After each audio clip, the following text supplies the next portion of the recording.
كلنا بنعاني من وجود الشاشات في حياتنا وحياة ولادنا، ويعني ما اظنش ان في بيت ما عندوش مشكله مع اولاده والشاشات. الشاشات فعلا ليها مشاكل كتير جدا، لكن برضو ليها مميزات كتير جدا. احنا لازم نوعي ولادنا عن مخاطر الشاشات، وانا مش بتكلم عن مخاطر ما تديش الباسورد لحد او ما تكلمش حد غريب، لا، انا بتكلم على ان ازاي الشاشات ممكن تكون سبب في ان هي تضيع لنا وقتنا وتخلي وقتنا غير مفيد، وفي نفس الوقت احنا ممكن نستخدمها عشان تخلي وقتنا مفيد جدا، زي ان احنا نستخدم الشاشات ديت عشان نتعلم وننمي اكتر اي هوايه عندنا، او نتعلم لغه جديده، اسباني او فرنساوي او حتى لغه برمجه.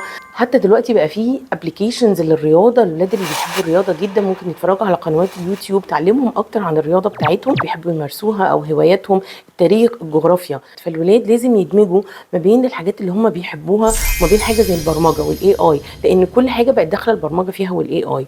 ولو عايزين تعرفوا اكتر ازاي يقدروا ولادكم يدمجوا بين الاثنين دولت، تابعونا. وما تنسوش الدعاء، المقاطعه، والبلوك اوت. هابي كودينج.